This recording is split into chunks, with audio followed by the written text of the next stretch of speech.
In today's presentation, we will examine the development of classical architecture from the Baroque period to the present day. We will begin by looking at the works and influence of two leading Italian architects of the 17th century, Bernini and Borromini. When we think of Baroque architecture, images like these come to mind. Built forms that project a muscular exuberance, which are often breathtaking and sometimes exude an unabashed theatricality. They seem to pulsate with energy and self-assuredness. Baroque architecture is essentially a creation of the Catholic Church. It emerged in Rome in the mid-16th century and subsequently spread across Europe and the New World in other Catholic countries or countries with strong Catholic presence. It builds on the earlier expressionistic works of Mannerist architects like Raphael, Romano, and Michelangelo, whose works we looked at in the last segment. Baroque buildings are usually imbued with the following characteristics. 1. A preference for curves over straight lines, often juxtaposing concave and convex forms for dramatic effect. 2. An interest in complex plans and volumes. 3. A preference for oval forms in place of circles, ovals being more directional and therefore less static. 4. Overlapping architectural forms. 5. An interest in combining the three arts of painting, sculpture, and architecture. And 6. Extended action across space with architectural and other forms relating from one side of a space to another. The exuberance of Baroque architecture followed a period of austerity and architectural restraint in response to the Protestant Reformation.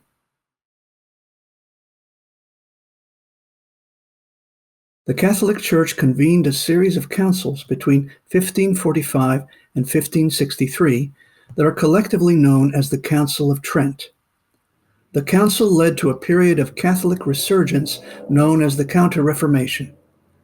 The initial period of austerity, which the Church promoted, was expressed in severe, formal church facades like the Gesù in Rome by Vignola and Giacomo della Porta. Although rich in detail, buildings like the Gesù nevertheless confined their architectural expressions to the facade, avoiding displays of polychromy and expensive materials.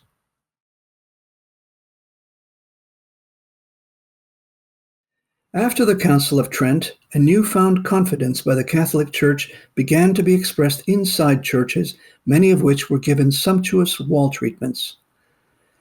Upon entering the Gesù, which originally had an austere, minimally articulated interior, one now encounters a veritable explosion of color and architectural detail.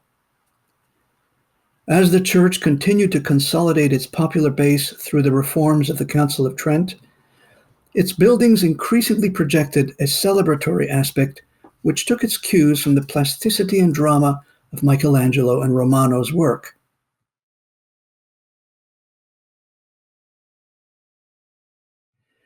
The two most important Baroque architects operating in Rome in the 17th century were Gian Lorenzo Bernini and Francesco Borromini.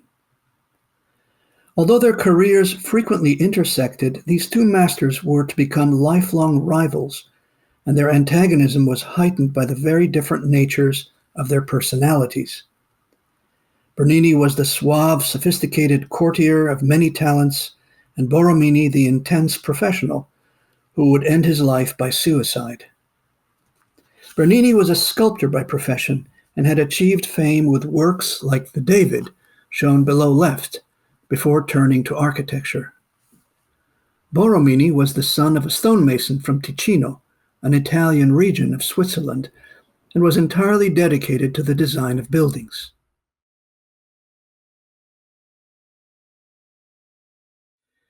Bernini's first significant architectural project had come in 1624 with a request by Pope Urban VIII that he design a baldacchino, or ceremonial canopy, at the crossing of St. Peter's Basilica. This enormous installation was made from bronze retrieved from the ceiling of the Pantheon porch. In typical Baroque fashion, Bernini combines sculpture with architecture, suggests fabric, although using metal, implies extended action across space with the sculptures, and introduces curves and complex forms like the twisted Solomonic columns. In the upper right corner are sketches for the baldacchino by Borromini, who briefly collaborated with Bernini in aspects of the design.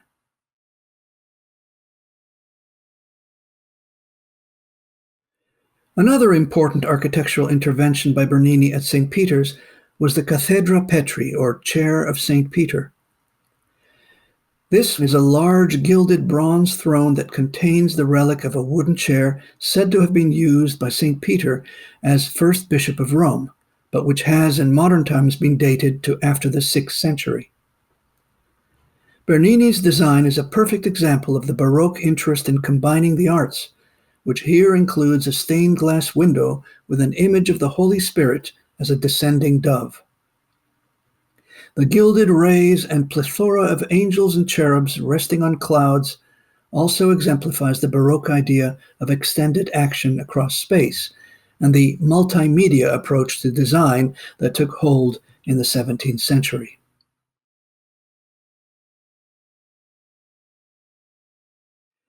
For all the richness of his baldacchino and Cathedra Petri designs, Bernini's best-known work at St. Peter's is the square in front of the basilica, the Piazza San Pietro. Taking on an originally disorganized open space, the irregular nature of which can be seen in the print from before the interventions at top right, Bernini ordered the space by introducing the great sweeping colonnades that define an oval space centered on a repositioned Egyptian obelisk. The use of an oval rather than a circle or square, and the perspectival arrangement of the passages linking the colonnades to the basilica intensify the drama of approaching from the east.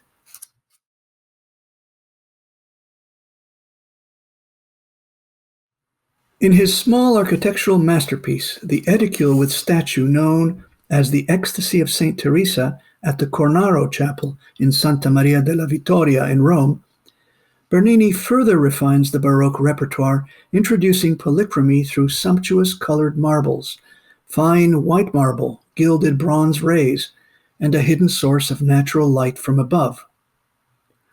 Ordinary canonical architectural forms are bent to conform to an oval plan, so that convex and concave profiles are juxtaposed.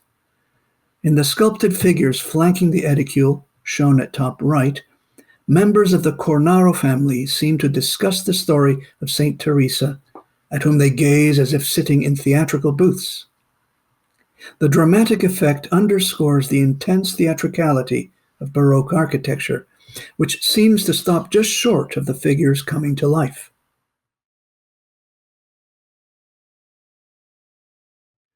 We will now turn to the works of Borromini, beginning with his designs for the church of San Carlo alle Quattro Fontane, or St. Charles of the Four Fountains. The building is so named because it occupies one of four corners at an intersection in Rome, which were chamfered and fitted out with sculpted niches containing fountains with basins. This building is a textbook example of Baroque architecture and Borromini's own highly nuanced approach. There are curves and countercurves, ovals, sculptures and paintings on both the exterior and interior of the building, perspectival effects, overlapping figures, and complex volumes.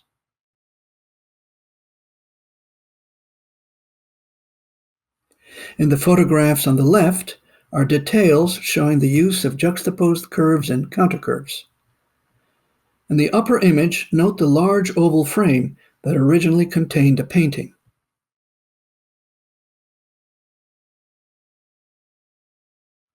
Looking up into the dome, one can see that it is a four-centered ellipse inscribed in a rhomboid.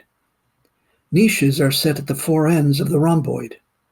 Above the entablature rises a dome made up of a complex pattern of alternating octagons, crosses, and lozenges.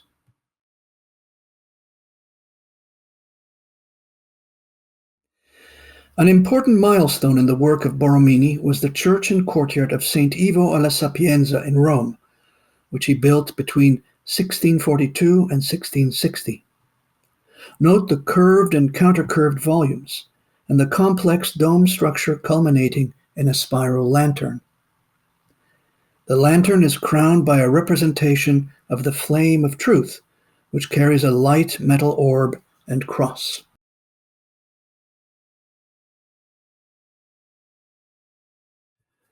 The plan of St. Ivo is based on a six-pointed star, each point of the star concluding either on a concave half-circle or a convex circular segment.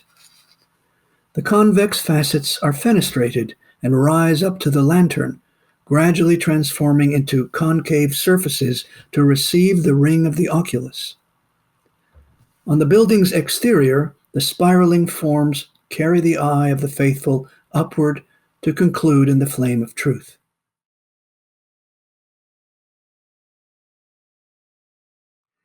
One last project by Borromini deserves to be mentioned, which is the perspectival colonnade at the Palazzo Spada.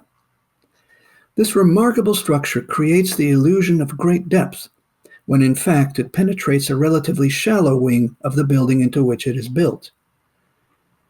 At the end of the colonnade, what appears to be a life-size statue is really in fact only knee-high. This illusionistic effect became highly popular in the later stages of the Baroque period and complements the theatrical qualities of this approach to classical architecture.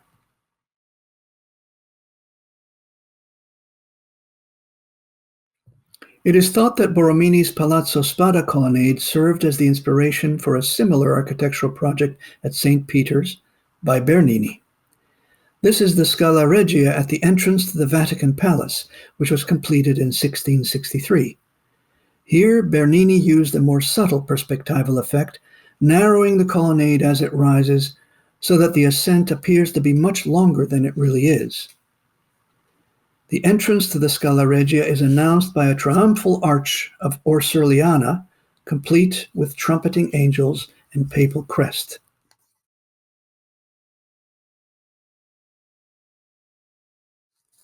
We will now consider the contributions to the classical formal repertoire made during the period of the Enlightenment, which extended from the late 17th to the early 19th centuries.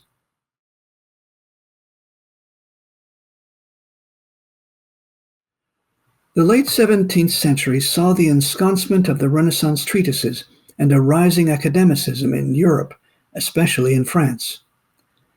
At the École des Beaux-Arts in Paris, instructors introduced students to the treatises of Vignola or Palladio, depending on their personal inclination. On the left of this slide are the frontis and the plate from Blondel's Cours d'Architecture of 1698, which is Palladian in its approach and details, and on the right are analogous pages from Davilaire's Cours d'Architecture de Vignola.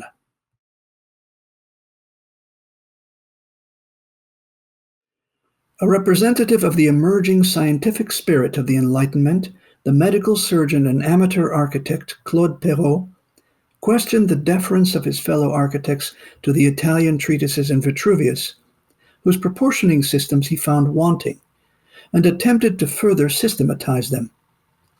He did so by employing a small module equal to 1/3 of the lower base diameter. He also equalized the entablature heights, the thinking being that a constant diameter implies constant lintel thickness, regardless of a column's height, and fixed the proportional heights of columns and pedestals in regular ascending order. Thus, the entablature heights of all the orders are given as 6 small modules, indicated in the horizontal lines across the drawing, whereas the columns ascend incrementally, 22, 24, 26, 28, and 30 small modules tall. Pedestals also ascend incrementally, being successively 6, 7, 8, 9, and 10 small modules tall. This ensured a smooth elevational progression of the 5 types. An ascending proportional system was applied even at the level of detail, as the drawing of his pedestals on the lower left shows, wherein the plinths and cornices grow in thickness incrementally. Although Perrault's system failed to gain ground among architects, his scientific attitude, which echoed the methodological skepticism of his fellow countryman and contemporary René Descartes, resonated deeply among professionals.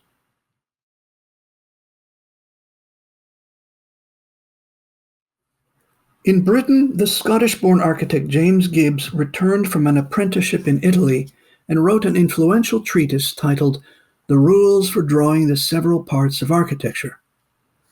Although he embraced Palladio's details and proportions, as can be seen in the drawing on the right, wherein the entablature of the Doric order is 1/4 the height of the column, and the Ionic and Corinthian entablatures are instead 1/5 the height, he describes the various parts of the orders not on the basis of base diameter modules and parts, but as increasingly small ratios nested in larger wholes. He also chose to show the parallel of the orders not with identical base diameters, as was done in Renaissance treatises, which made them appear different in height, but with shared overall heights. This has the effect of revealing their proportional commonalities rather than differences.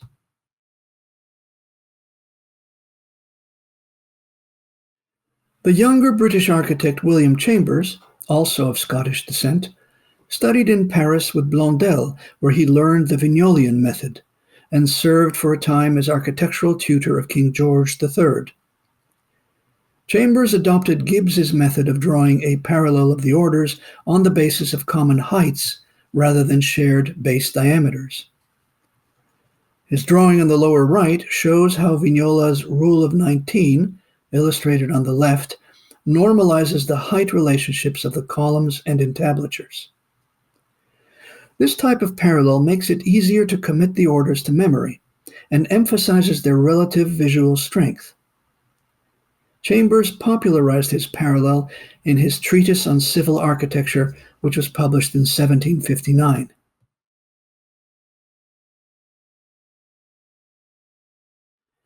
Another useful contribution by Chambers, which employs a Gibbsian method of nesting ratios within larger wholes, is his systematization of the three parts of the entablature across the five orders. After studying Vignola's modular subdivisions and dividing the entablature into 10 equal parts, he gives to the architrave 3 parts, another 3 to the frieze, and 4 to the cornice. The one exception is the Doric entablature, where he defers to Vitruvius's description, dividing it instead into 8 equal parts and giving 2 to the entablature, 3 to the frieze, and 3 to the cornice.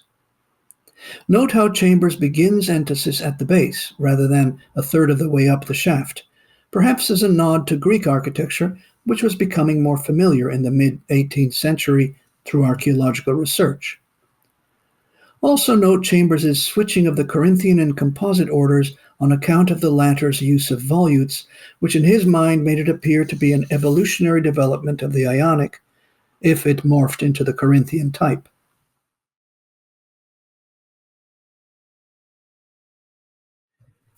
We have seen how the diamond method of drawing the Ionic volute, shown on the left, was promoted by Vignola and Palladio.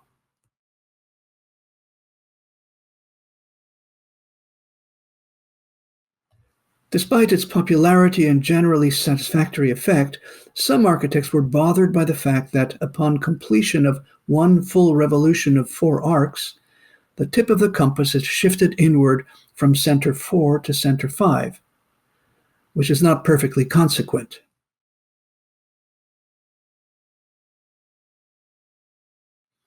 The same thing happens when shifting from center 8 to center 9 after another complete revolution. Although the resulting fudge is impossible to detect in well-crafted capitals, it troubled the 17th century Dutch architectural theorist Nicholas Goldman enough to warrant a reconsideration of the volute.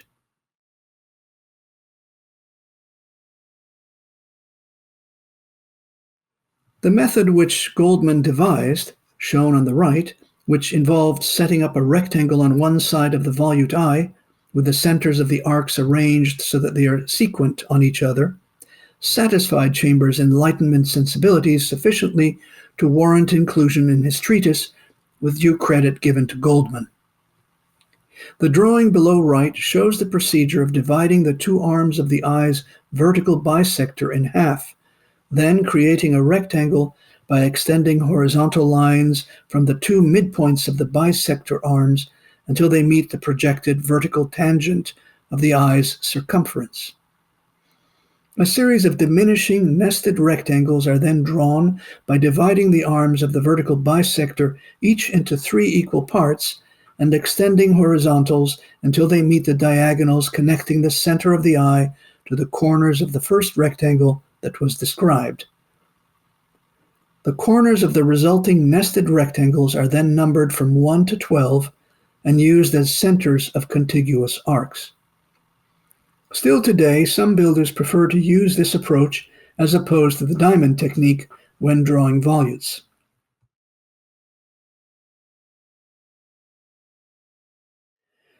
In his treatise, Chambers provides a useful drawing showing how certain ornaments are proper to specific moldings on the basis of their profile.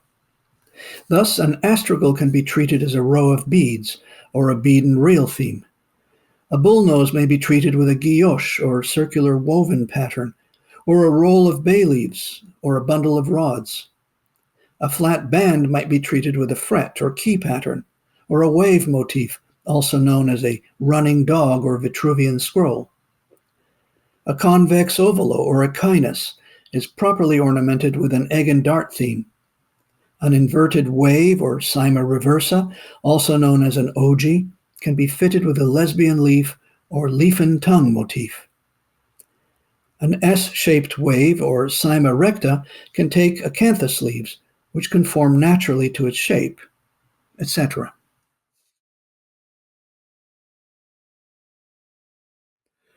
As these plates from various publications by École des Beaux-Arts instructors show, the method established by Gibbs and Chambers for comparing the 5 canonical orders according to their height was eventually adopted in France.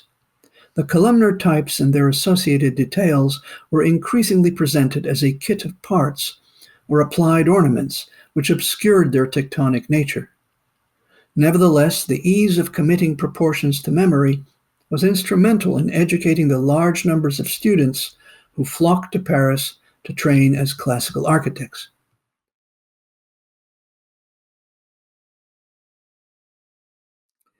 We will now look at the architecture of the period of the Enlightenment from the 18th to the early 19th centuries.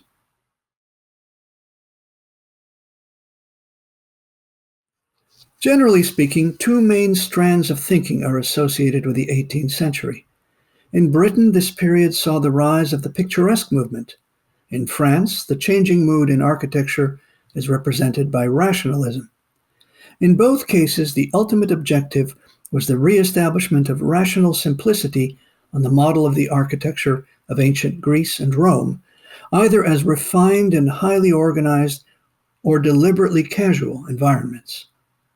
In Britain, this new classicism assumed strong Palladian aspects, as the work of the 16th century Venetian architect was considered appropriately pristine and deferential to the landscape. The French were more committed to the rationality rather than the picturesque, ruinous nature of Greco-Roman forms. This interest in pristine geometric forms is seen in French gardens, which contrast starkly with the casual, naturalistic British approach to landscaping.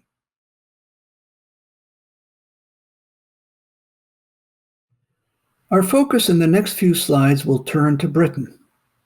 We will look at the rise of the picturesque movement and Neo-Palladianism, which was followed by an eclecticist approach fueled by a relativistic outlook.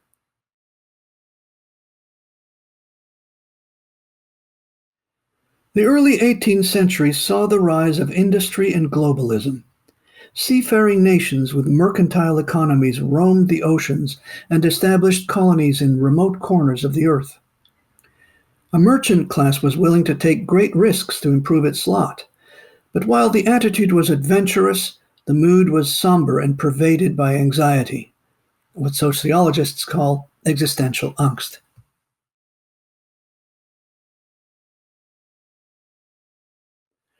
This mood was perfectly captured by the Italian architect Giovanni Battista Piranesi, who devoted much of his career rendering the ruins of Rome and other ancient sites in Italy. In his many views of Rome, he describes the grandeur of the ancient city while conveying a sense that all is ultimately for naught, as in the end, nature always triumphs over human creations. The ruins of Rome, however, and classical antiquity more generally, exude calm acceptance of this fate, which comes through in the exquisite rational articulation and proportioning of the surviving monuments.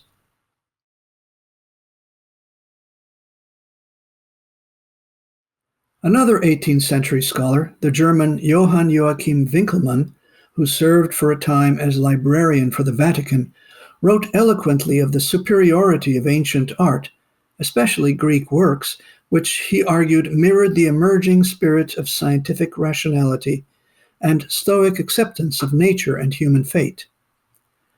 Winckelmann helped to gather and exhibit many Greek and Roman artworks in the Vatican galleries and pointed to great works like the Hellenistic statue of Laocoon, priest of Troy, whose warnings to his countrymen were silenced by serpents sent by the goddess Athena.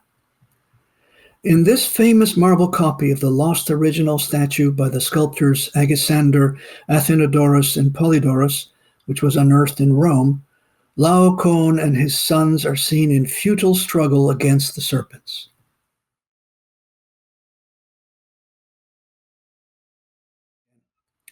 The arguments of Winckelmann ushered in a revived interest in Greek artworks and gave rise to the neoclassical movement.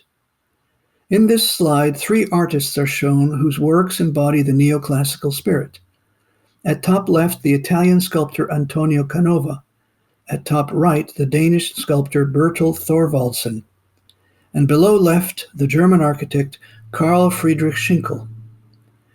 While employing the techniques and forms of antiquity, these new works are also highly original, as they embrace the broader spirit of Greek art.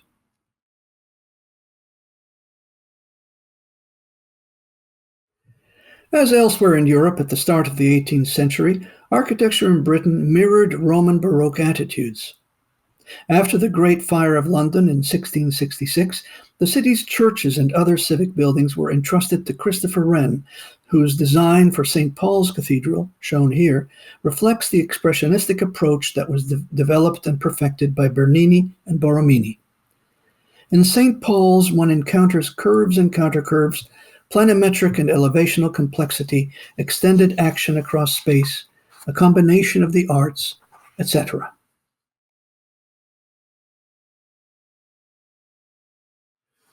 But while the works of Wren and other British Baroque architects like Hawksmoor and Van Brugge set the stage at the start of the 18th century, Britain was quickly turning toward the works of Palladio. Neo-Palladianism was encouraged by the new Hanoverian line of kings, the 4 successive King Georges, whose Protestant faith disposed them against Roman models. One amateur architect who spearheaded this shift in focus was Lord Burlington, who, after visiting Venice and studying the works of Palladio, returned to Britain and built himself a home in the Palladian manner. Burlington's Chiswick House, near Richmond, is inspired by the Villa Rotonda, which itself looked to antique Roman precedents. The poised, tranquil composition and forms of this new edifice resonated with British patrons and architects.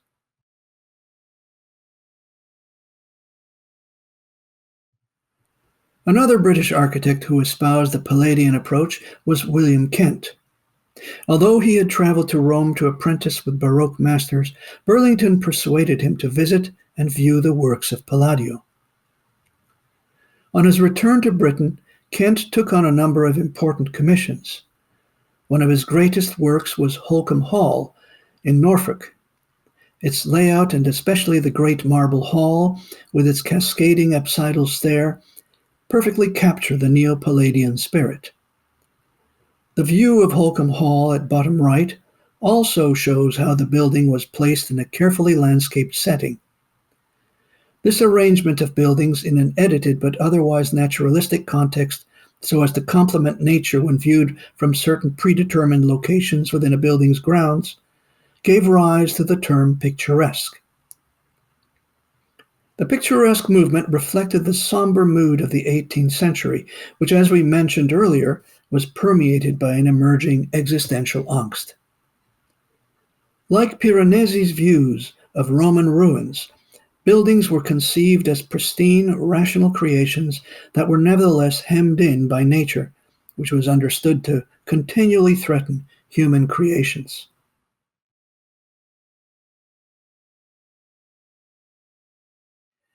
A contemporary of William Kent who achieved even greater fame was the Scottish architect Robert Adam. Like Kent and Burlington, Adam espoused a Neo-Palladian approach, and his buildings, like Stowe House, which is shown at bottom left, were conceived as picturesque compositions. However, he differed in that he did not limit himself to a Palladian Renaissance repertoire. Instead, he combined elements from a broad range of ancient sources: Greek, Roman, Egyptian, and Etruscan. This eclectic approach is evident in the interiors of Sion House, shown at the top and lower right-hand side of the slide, and it pushed British architecture toward the more archaeological approach of neoclassicism.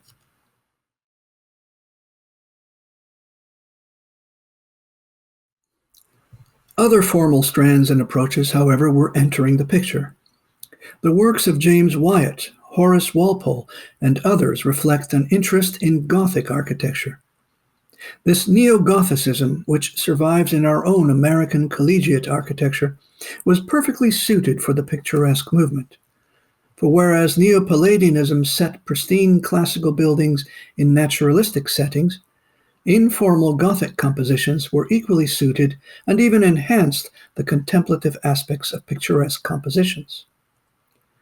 One significant departure that should be noted in connection with the emerging Neo-Gothic architecture is that forms which were once exclusively associated with ecclesiastical or collegiate building types were now employed in the making of private residences and other secular structures.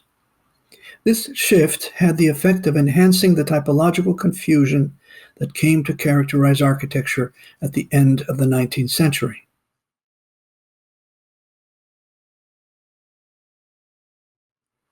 We have spoken about the existential angst that was triggered by the rise of industry and globalism. This translated into a contemplative mood and attitude of resignation before the vastness and overwhelming power of the natural world. This outlook is captured in the images on the right-hand side of the screen. The painter Caspar David Friedrich's Wanderer Above a Sea of Fog and Arnold Böcklin's Isle of the Dead. At bottom left is the Royal Scottish Academy in Edinburgh by William Playfair, which employs an eclectic mix of massive archaic Greek and Egyptian forms to project the brooding spirit of the day. The Irish philosopher Edmund Burke tapped directly into this mood in his essay, A Philosophical Enquiry into the Origins of Our Ideas of the Sublime and Beautiful. In his writings, Burke explains the sublime as eliciting awe with the help of such things as passion, terror, obscurity, vastness, uniformity, magnificence, etc.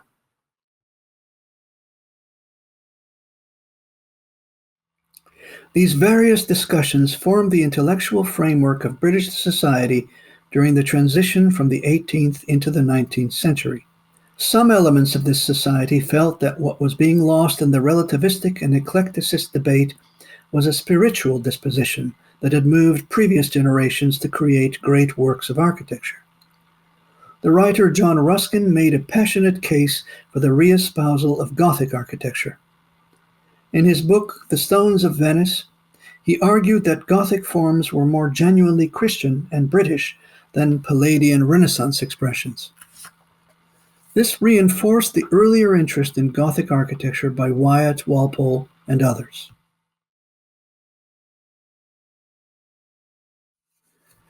The approach reverberates today in the collegiate Gothic architecture that is still espoused by American universities.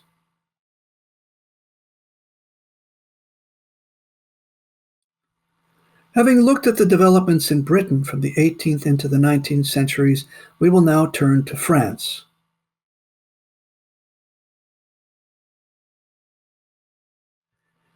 As already noted, the French interest was in pristine geometric forms that stood apart from organic nature. Buildings and their gardens were conceived as rational, geometricized enclaves carved out of an inhospitable and unpredictable natural setting.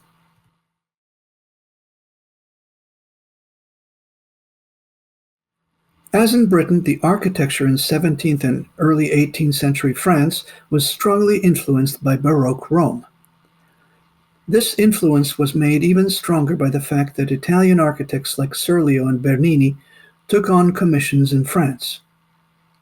Besides its Roman inspiration, French Baroque architecture retains something of the old Gothic manner, which is evident in the elongated openings, steeply pitched roofs, and a general preference for vertical accentuation of building elevations. In this slide, you see typical examples of French Baroque buildings, among which are Vaux-le-Vicomte, Val-de-Grâce, and of course, the Palace of Versailles by Louis le Vau. Although less dramatic than the works of Bernini and Borromini, French Baroque buildings still tend toward over-elaboration and unnecessary complexity.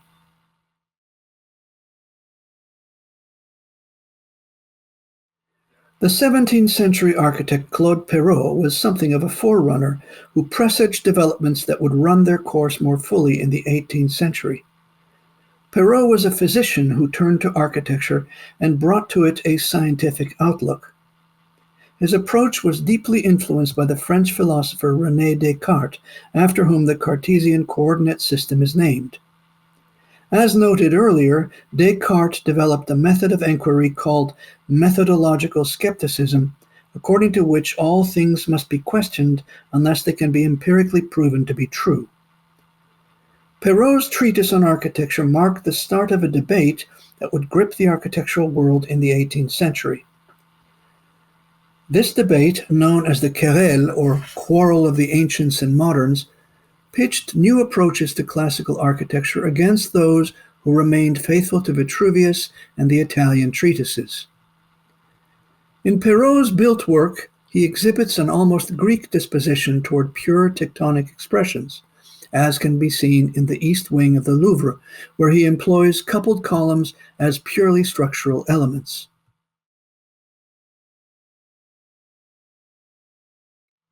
In 1753, a generation after Perrault's treatise appeared, the French Jesuit priest and architectural theorist Marc-Antoine Laugier published an even more influential writing known as the Essay on Architecture.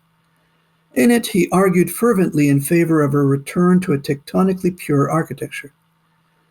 He railed against the use of engaged columns, pilasters, and pedestals, stating that columns should be free to stand as proper structural supports.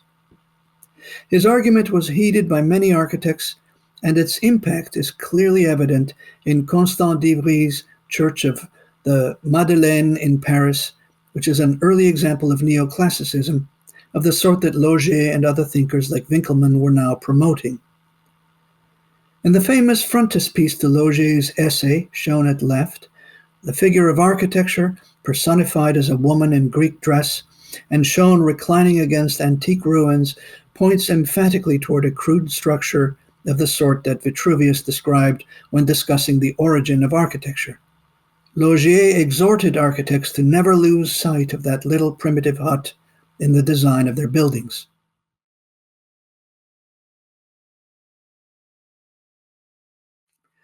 In mid-18th century France, interest in rational simplicity began to grow, paralleling developments in Britain, though with a slight delay. The shift in mood is most apparent in the design for the Petit Trianon in the grounds of the Palace of Versailles. Some would say that it was even introduced by this building. Commissioned by King Louis XV and intended for his mistress Madame de Pompadour, the architect Henri-Jacques Gabriel created a perfectly rational, tectonically articulate, and, surprisingly for that time, unornamented pavilion, which sat like a sculptural piece in the geometric gardens of the palace.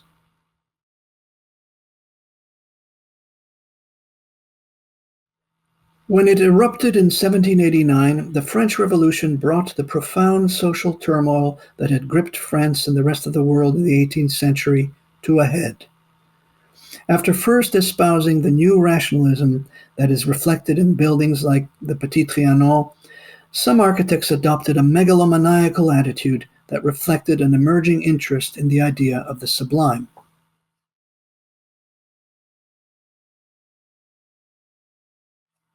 As we noted earlier, this notion had been articulated in the writings of Edmund Burke.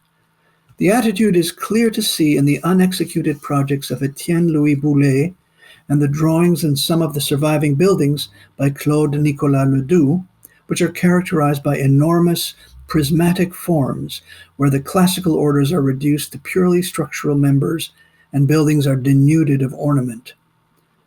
Boulee likely drew inspiration from the engravings of colossal, brooding ancient Roman buildings by Piranesi, for instance, his view of the Pyramid of Caius Cestus, shown above left. At the bottom of the slide is an image of Boulee's project for a colossal cenotaph for Isaac Newton, and above right is his design for a library. Both projects project a sense of the sublime through their overwhelming size and brooding ambience.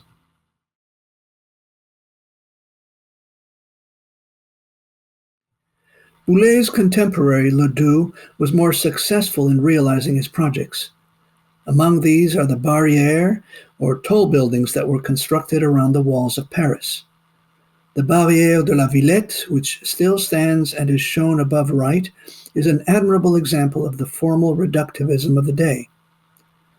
Other buildings by Ledoux are the Hôtel Guimard in Paris, below right, and the Director's House at the salt works of Arc and Senon.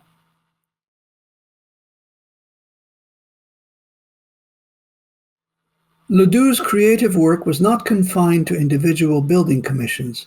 In fact, he introduced the idea of the architect as social visionary. In his designs for ideal towns, such as the unrealized Chaux with its geometrically abstracted building volumes, or the salt works at Les Salines, which was partly realized, Ledoux organizes entire communities, an attitude that presages developments in the 19th century and climaxed with the rise of the modern movement.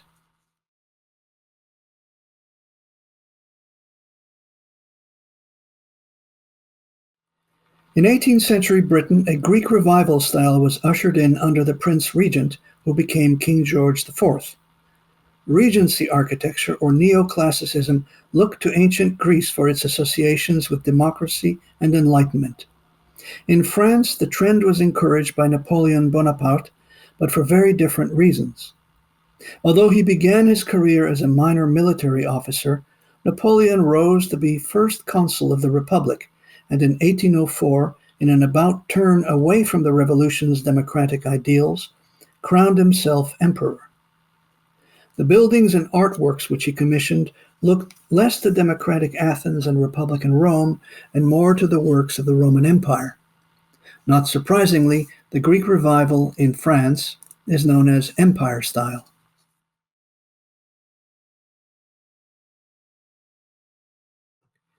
But here we will leave France and look briefly at developments in the New World. As one would expect in a British colony, early American architecture originally reflected the Neo-Palladianism that had taken root in the homeland. This is clear in the treatment of early churches in New England, which imitate the design of St. Martin in the Fields by James Gibbs. British Neo-Palladianism was not the only influence, however, on early American architecture. The works of Thomas Jefferson were highly competent essays in French rationalism, although with Georgian undertones, such as the use of brick and stone or wood trim. In the clipped prismatic forms of Jefferson's house at Monticello, the architect is clearly echoing his impressions of French architecture, which he experienced while serving as ambassador to France. Jefferson also sought in his works to evoke the Roman Republic, on the laws of which he and his fellow revolutionaries had based the American Constitution. His design for the library at the University of Virginia is an overt evocation of the Pantheon in Rome.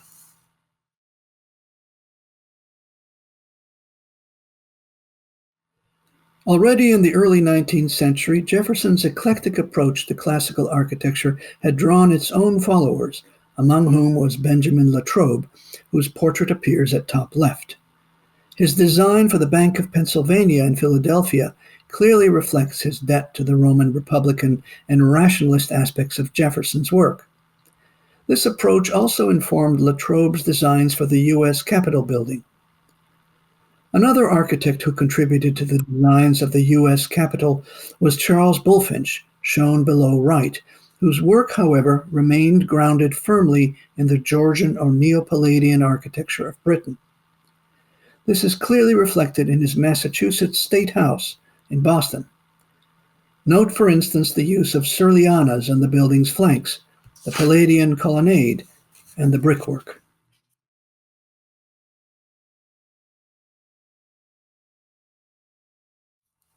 In this next section, we will consider the rise of modernism, tracing its progression through Romanticism, its antagonism with the attitudes of the École des Beaux-Arts, and its espousal of increasingly radical approaches to the making of the built environment.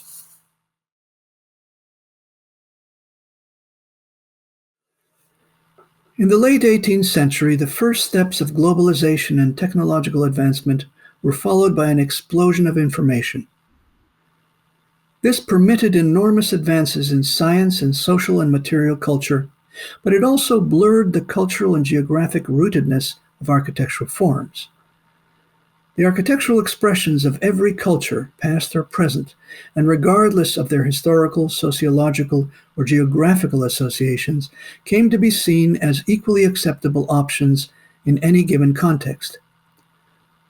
Never mind, for instance, that flat-roofed Egyptian buildings are more suitable to a dry, desert environment than an inclement northern European setting, or that a Gothic spire is an ecclesiastical statement appropriate for a church and less so for a house, or that Mughal domes are more appropriate on a mosque than a pleasure pavilion in Brighton, and a Chinese pagoda out of place in a park on the outskirts of Richmond, near London.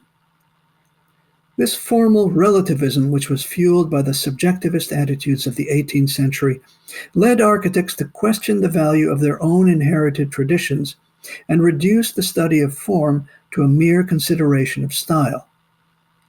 The first signs of the emerging relativist worldview appeared in the 18th century when the Gothic formal vocabulary was resurrected and promoted by some architects as an alternative to Neo-Palladianism. Other revivals embraced Egyptian, primitive Doric, Romanesque, Oriental, and eventually even the more exotic archaeological Minoan, Mayan, and Aztec languages. While many eclectic buildings of this period were admirably designed and crafted, they ultimately gave rise to stylistic confusion, and with modernism, the abandonment of architectural language altogether.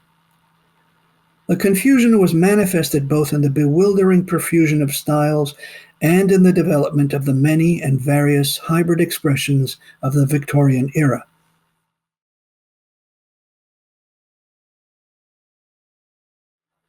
Like so many effusive late 19th century gingerbread or painted lady houses, and as much as those of us who teach at the University of Notre Dame have come to love it, our own Golden Dome, or administration building, shown on the right, is really a hodgepodge of architectural forms and historical references, a product of the battle of styles that emerged at the end of the 18th century. The lack of consensus regarding architectural expression and language was exploited by Victorian period builders and manufacturers of architectural supplies who produced buildings for trusting clients despite their lack of architectural training. This is why so many Victorian buildings are characterized for their poor proportions and bad taste.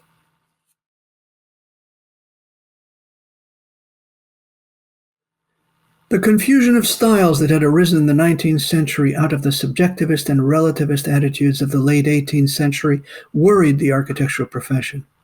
In response to the chaos, a conservative academicism arose, which sought to remedy the situation by doubling down on the teaching of classical architecture as it had been codified in the Italian Renaissance. The École des Beaux-Arts in Paris led this effort, and it became a hugely influential academy in the mid and late 1800s, where architects from around the world flocked to learn a proper manner of designing buildings. At the École, experts in the Italian Renaissance treatises taught history courses and offered instruction in the classical orders according to Vignola and Palladio. The Greek columnar types were now subjected to a Renaissance-style rationalization and proportional standardization. Teachers developed an almost scientific approach to watercolor rendering, which was treated with the same extreme care as the intended built product. This intense academicism, however, emphasized the crafting of individual buildings, especially public monuments, and neglected the urban fabric. As a result, building designs tended to be bilaterally symmetrical and self-referential, or acontextual. There was little regard, in other words, for the way they integrated into urban settings.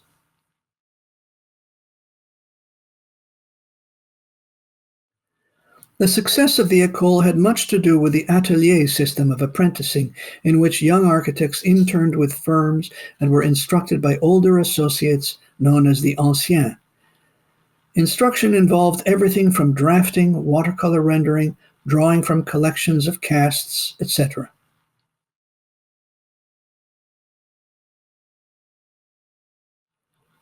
The best architects were able to skillfully adapt new materials and techniques such as cast iron and reinforced concrete to classical principles. The Bibliothèque Sainte-Geneviève and Bibliothèque Nationale by Labrouste translate the canonical proportions of the classical orders on the interior to attenuated forms appropriate for cast iron, and they use exposed trusses in place of bent architraves.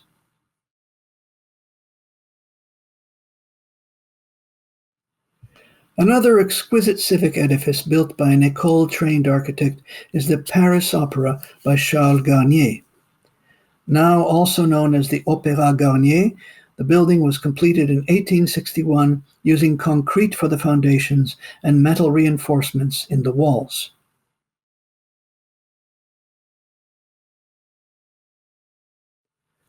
The influence of the École was global, and the grand classicism that it promoted made its official appearance in the United States with the opening of the World's Columbian Exhibition in Chicago in 1893.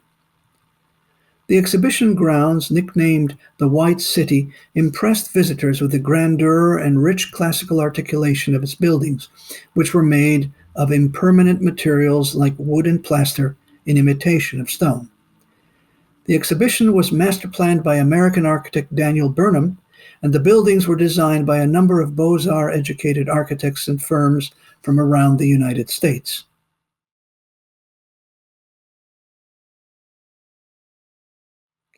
The influence of the École in the United States was profound, and it led to the creation of the City Beautiful movement, which lasted through the 1920s until the Great Depression brought the country to its knees in 1929.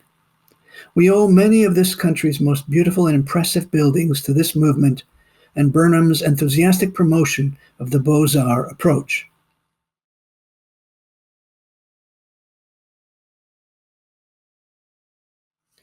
But here we need to pause and take a look at the social and political situation in the late 19th and early 20th centuries.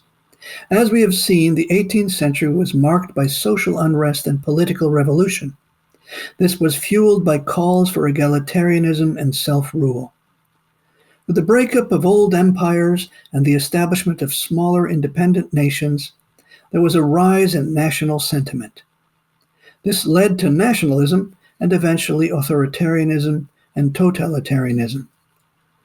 The 19th and 20th centuries were, in effect, a period of isms: nationalism, socialism, communism, capitalism, fascism. What these movements had in common was a desire to refashion society according to their particular holistic worldviews. Across the political spectrum, regimes used architecture for political purposes. The Victor Emmanuel Monument in Rome is an example of a nationalist manipulation of otherwise apolitical architectural forms to bolster a system of government. Its scale and monumentality far exceed the newly instated Italian king's proper authority according to the country's democratic constitution. Other problems that arose out of the strict academicism and increasing formalism of the École in the late 19th century were typological confusion, a lack of formal and volumetric hierarchy in building designs, and a tendency toward ostentation. Buildings now competed for attention through over-elaboration. The term Gilded Age was very apt for the end of the 19th century.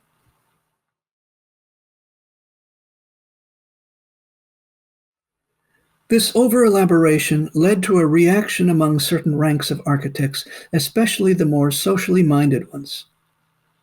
The first sign of dissent came with the creation of the secessionist movement in the late 19th century. The Vienna Secession building by Joseph Ulbrich at the top of the slide deliberately eschewed overtly classical expressions.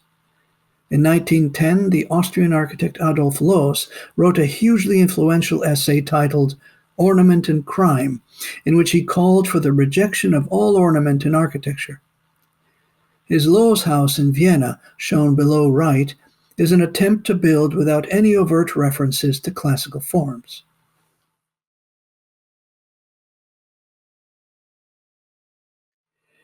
In the United States, the refutation of Beaux-Arts architecture found a voice in Frank Lloyd Wright's work, which ultimately derives from the neo-vernacular arts and crafts movement. Over the course of his career, Wright's work became increasingly futuristic, and his approach to buildings was that of an abstract, expressionistic sculptor. However, as well-composed and crafted as his buildings tended to be, Wright showed little interest in the city and the making of public space.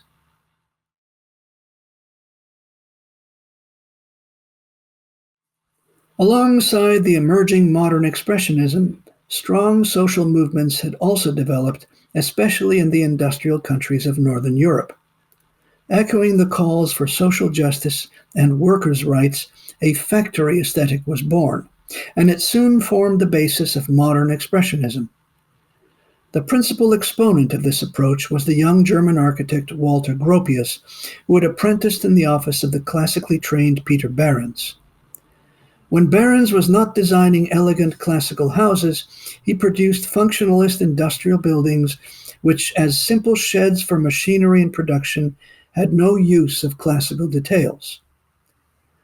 While working on this and other factory buildings, Gropius developed a minimalist approach to detailing factories and sheds. But rather than limiting his use of an industrial aesthetic to factories and warehouses, Gropius began to apply it to all of his creations. This is clear in his design for the Bauhaus in 1919, shown at top left and right. This was a new school for the arts and architecture in Dessau, Germany, which promoted industrial design, mass production, and individual artistic expression. Instructors pointed to the machine as the new model for building design, and their writings on art and architecture were called manifestos rather than treatises or essays, to evoke revolutionary social and political movements of the day.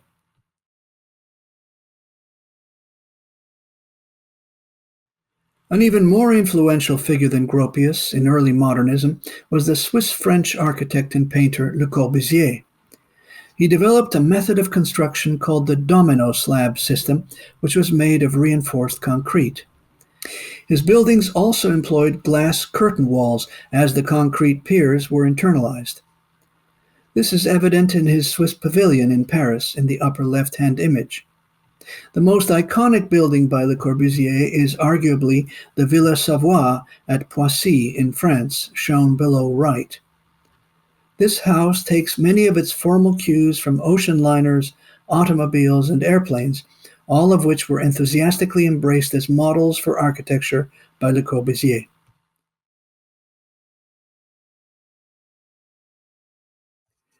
Since the 1950s, Le Corbusier's domino slab system has been vigorously promoted by the building industry around the world, especially in countries like Greece, that produce a lot of cement and concrete. The city of Athens is today an immense sea of domino slabs, which create a harsh, disorderly, unaesthetic skyline. The new city contrasts starkly with the old neighborhoods of the city shown above, which are humanely scaled and textured and friendly to the pedestrian.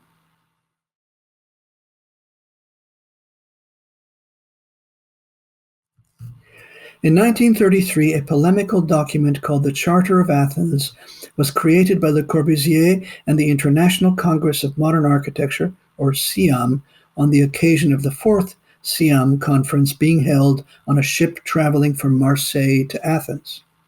The Charter, which had a profound effect on urban planning after World War II, argued essentially for the disaggregation of cities into single-use zones that could be more efficiently serviced by vehicular means.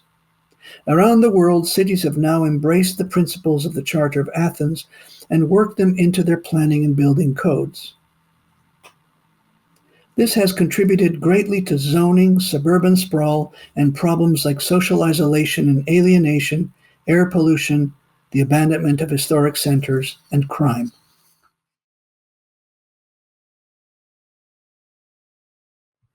Unlike other modernists who were content to confine their expressionistic impulses to individual buildings, Le Corbusier developed an approach to the design of cities which had an enormous, and many would say today, catastrophic impact around the world. Arguing in favor of an automobile-oriented society, Le Corbusier envisioned cities of freestanding towers of stacked, low-ceilinged apartments which theoretically allowed for green parks and places of outdoor recreation. In his Plan Voisin for Paris, in the upper left-hand image, Le Corbusier actually proposed demolishing most of the historic city of Paris and replacing it with towers. Although, thankfully, this plan was not implemented, versions of it were realized across the world in both capitalist and socialist countries. The images on the right are examples of Plan Voisin-type developments in Eastern Europe, and below, the Pruitt-Igoe development in St. Louis in the United States, which was demolished in 1972 for being crime-infested and depressed, its residents being isolated in low-ceilinged, drab apartments with few opportunities to engage in social activities.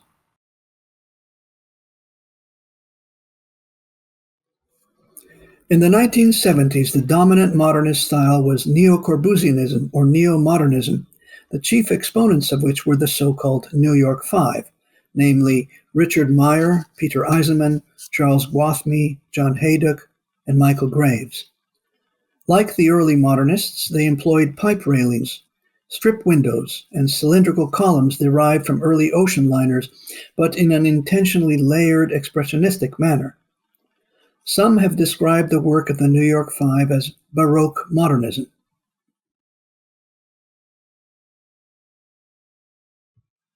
Another strand of post-war modernism is what is called high-tech.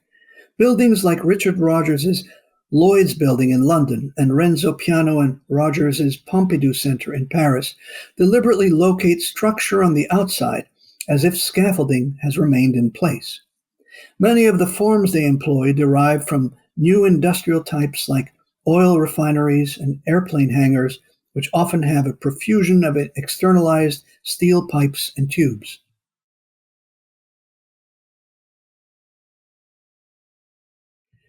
A more recent transformation of modernist architecture is deconstructivism. This approach is based on the writings of the Algerian-French philosopher Jacques Derrida, who spoke of the fragmentation of constructed unity. Architectural deconstructivism is characterized by a denial of harmony, symmetry, and continuity, and it uses deliberate distortion and dislocation to create shock value and a sense of dystopia. Having discarded the idea of a vocabulary of tectonic forms, deconstructivist architects must rely on plane surfaces and volumes to compose their buildings like enormous abstract sculptures and compensate for the often absurd impracticality of the interiors by stressing difference so that their dissidence might be interpreted as an intellectual exploration of oppositions. Among the chief exponents of this new expressionism are the architects Frank Gehry and Daniel Libeskind, who authored the dystopian structures shown in this slide.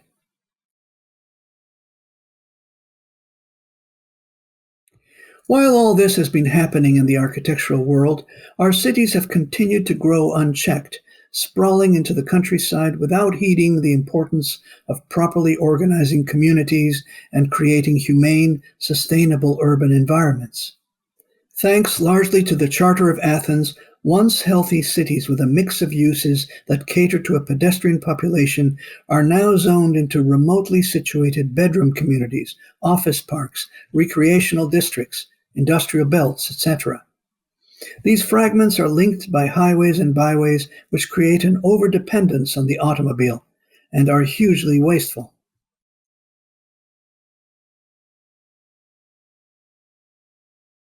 In these vast disaggregated areas, the architecture of whim and shock value is muted by the attention-getting antics of commercial buildings, so that most modernistically inclined architects can hardly hope to create anything of significance anymore.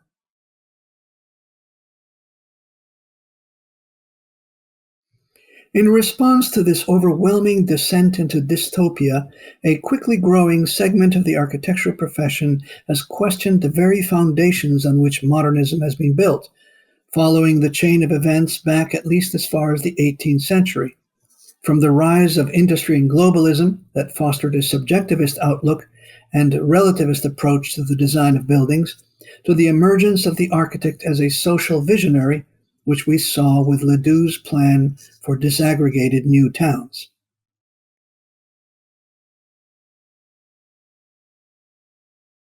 The Luxembourgish architect and urbanist Leon Krier rose to prominence in the mid-1980s with the publication of a devastating critique of what he calls the anti-city of zones and modernist attitudes, and his description of the traditional city as a reflexive creation natural to humans, which integrates a public and private realm.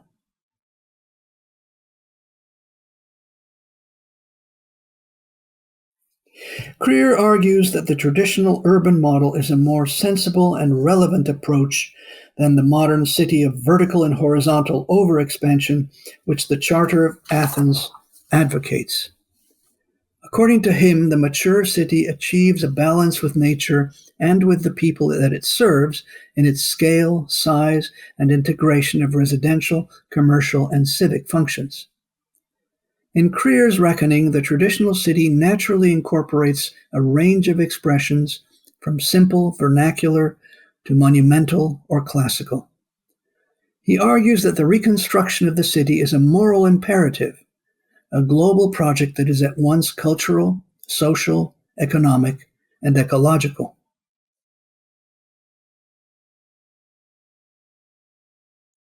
London-based Greek architect and theorist Dimitri Porphyrios has pointed out many of the shortcomings and fallacies of present-day architectural attitudes, among which are a refusal to embrace the idea of a tectonic language. He contrasts traditional architecture, which takes gravitational nature as its model and therefore distinguishes between grounding and bearing, for instance, a column's base and capital, and modernist architecture, which takes the inert forms of the machine as a model. Ultimately, he argues, the traditional model is the more relevant one for the making of shelter, which is the principal aim of architecture.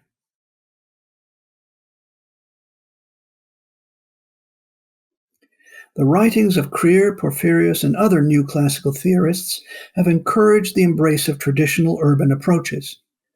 New traditional towns are again being built around the world, from Seaside in Florida at left, to Dorchester in England, top left, to Paseo Cayala in Guatemala at right, and many more.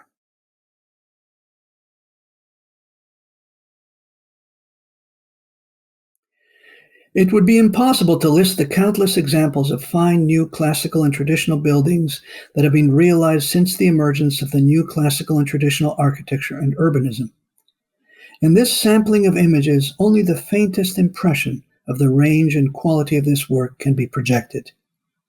It is an exciting time to be a classical architect or even a connoisseur of good building design.